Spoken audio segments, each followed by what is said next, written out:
গোটেই অসমৰ মানুহ অকল এটা চিন্তাত আছে যে আমাৰ মৰমৰ জুবিনদাৰ যে মৃত্যু হ'ল, সাগৰত যে মৃত্যু হ'ল, সেই মৃত্যুৰ ঘটনাটোৰ আচল তদন্ত হ'বনে নহ'ব আৰু দোষীসকলক আমি শাস্তি দিব পাৰিম নে নোৱাৰিম, সেই কথাটোক লৈ অসমৰ সব মানুহে এতিয়া অতি চিন্তিত হৈ আছে। আপোনালোকো চিন্তিত নহয় জানো? হয়নে নহয়? হয়নে? মই এইটো ক'বগৈ পাৰিম যে মই বৰপেটা জিলাৰ জনিয়ালে গৈছিলোঁ আৰু ৰাইজে মোক কৈছে যে জনিয়াৰ গোটেই মানুহ জুবিনদাৰ মৃত্যুৰ কাৰণে শোকত আছে আৰু জুবিনদাক কোনে মাৰিলে, তেওঁ ন্যায় পাবনে নাপাব, এইটোক লৈ সদায় চিন্তিত হৈ আছে। এইবুলি ক'ব পাৰিম নে নোৱাৰিম? ক'ব পাৰিম নে নোৱাৰিম? সঁচাকৈ আপোনালোকে জুবিনদাৰ মৃত্যুক লৈ সঁচাকৈ চিন্তিত হয়নে নহয়? হয়। কেলে এনেকুৱা হাজাৰ হাজাৰ মানুহ মৰি আছে অসমত, কিন্তু জুবিন গাৰ্গক লৈ গুৱাহাটীৰ মানুহো চিন্তিত, জুবিন গাৰ্গক লৈ বৰপেটাৰ মানুহো চিন্তিত, মই যোৰহাটৰ মানুহজনো চিন্তিত আৰু কাৰ্বি আংলঙৰ মানুহজনো চিন্তিত। কেলে এজন সাধাৰণ মানুহ আৰু এজন প্ৰখ্যাত মানুহৰ মাজত ডিফাৰেঞ্চ এইটোৱে।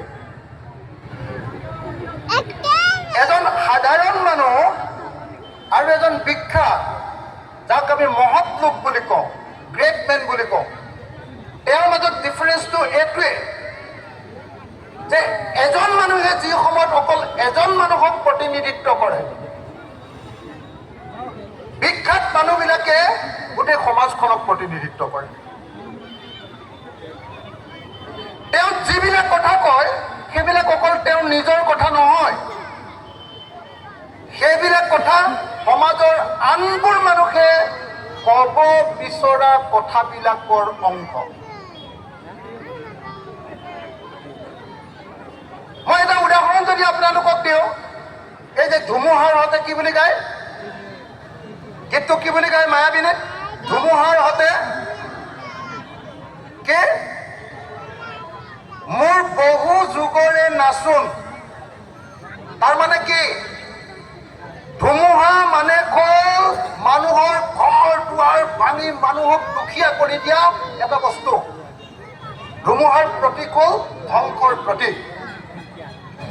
সেই ধ্বংস কৰা সেই কাৰবাৰটোৰ লগতো আমাৰ শ্ৰমজীৱী মানুহে, কাম কৰি খোৱা মানুহে, শ্ৰম কৰি খোৱা মানুহে ধুমুহাৰ লগতো নাচি বাগি যুঁজ কৰি ধুমুহাকো পৰিৱৰ্তন কৰি দিবলৈ চেষ্টা কৰে। হয়নে নহয়? এতিয়া বিজেপি চৰকাৰে অসমৰ প্ৰত্যেকজন মানুহৰ কাৰণে একোটা ধুমুহা হয়নে নহয়? হয়নে নহয়?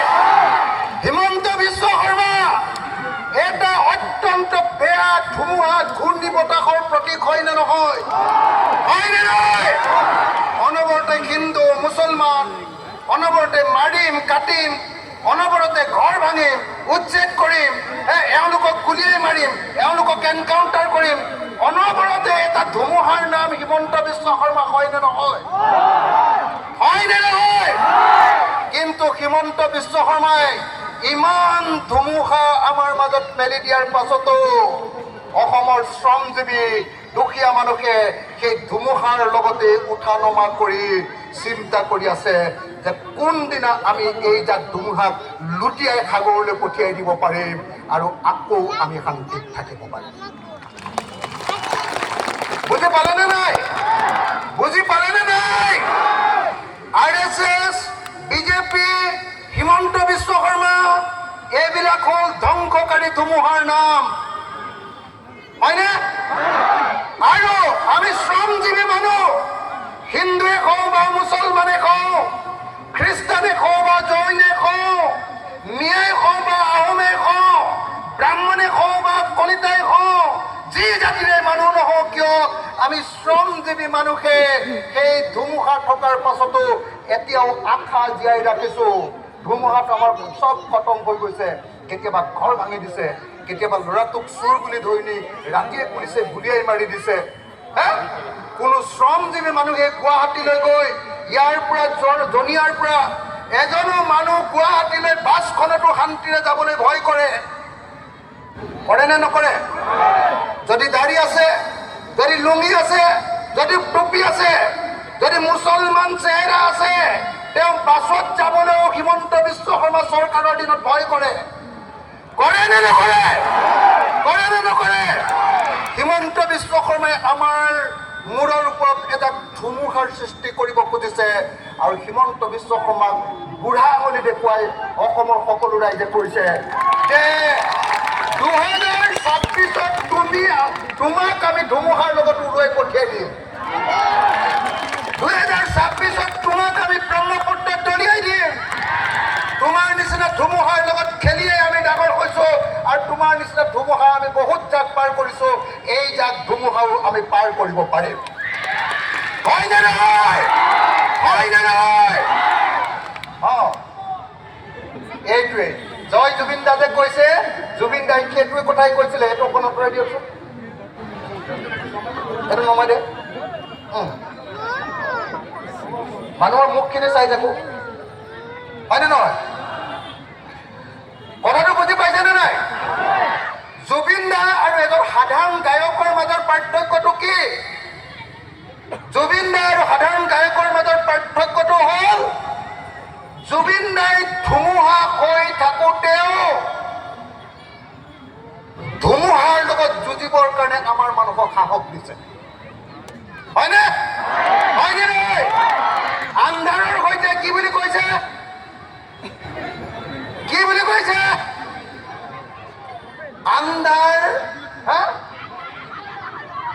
আন্ধাৰো যে মোৰ বহু দিনৰে আপোন। কি বুলি কৈছে? আন্ধাৰো যে মোৰ বহু দিনৰে আপোন। তাৰ মানে কি? গোটেই সমাজখনত আন্ধাৰ হৈছে, মই গোটেই জীৱন আন্ধাৰতে আছো। আন্ধাৰ যিটো বেয়া বস্তু, সিও মোৰ আপোন হৈ গৈছে। তাৰ পাছতো মই পোহৰৰ সপোন দেখিবলৈ এৰি দিয়া নাই। হয়নে নহয়? আমি কাম কৰি খোৱা মানুহ, যিবিলাকে আনৰ ঘৰত কামলা কৰো, যিবিলাকে আনৰ খেতিত কাম কৰো, যিবিলাকে বিল্ডিঙৰ কাম কৰিবলৈ যাওঁ, যিবিলাকে ইটা ভাটাত কাম কৰিবলৈ যায়, যিবিলাকে